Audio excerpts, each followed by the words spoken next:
tumekuja hapa mahakamani kwa kesi mbili.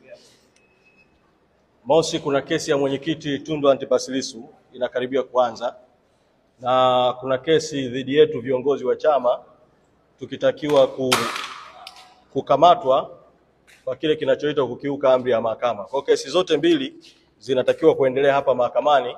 Muda huu ndo tunasubiri kuingia kuanza kesi.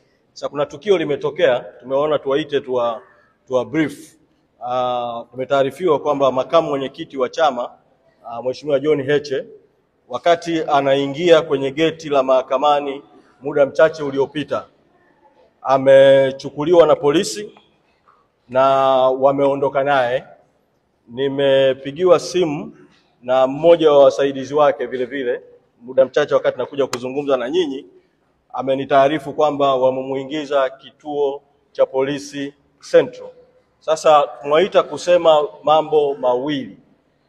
La kwanza ni kutoa mwito kwenu wanahabari, sababu tukio hilo limetokea kwa ghafla hapa na wengi mlikuwa juu, kuweza kuwasiliana na newsroom zenu ili kwenda kufuatilia hilo tukio kituo cha polisi kati, au kama wamemhamishia kituo kingine cha polisi basi kufuatilia tukio hilo.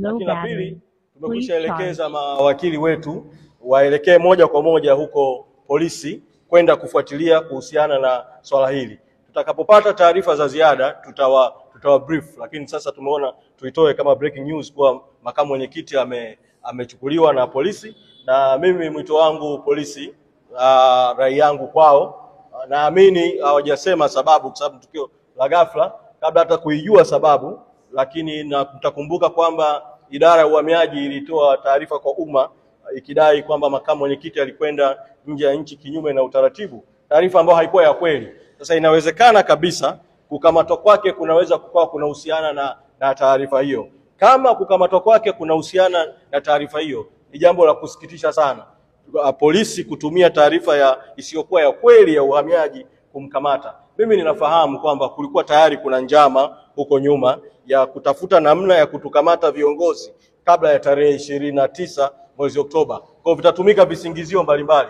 Hata mimi pamoja na kuwa niko huru sasa na nitakwenda kushiriki hiyo kesi iliyofunguliwa dhidi yetu kutafuta amri ya mahakama kutaka kutuweka ndani, lakini naweza tukatoka hapo na tukakamatwa tu kwa sababu nyingine yoyote, kwa sababu kuna jitihada za kujaribu kutuweka ndani mpaka baada ya tarehe 29 mwezi Oktoba. Kwa hiyo tupeane nafasi sasa tufuatilie swala hili kama nilivyoomba wanahabari mfuatilie, lakini vile vile mawakili wetu wanakwenda Central kufuatilia. Asanteni sana.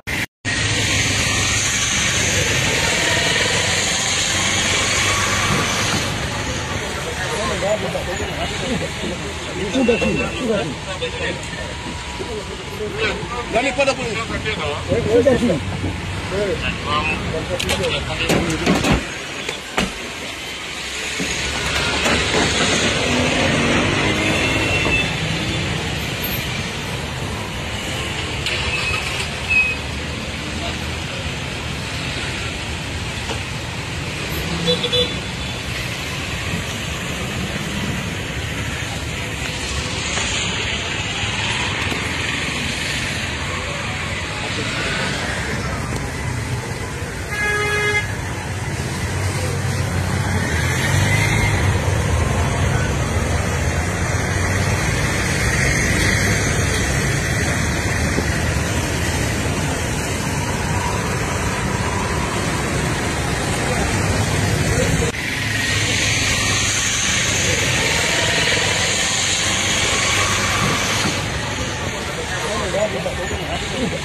Nani pada kule?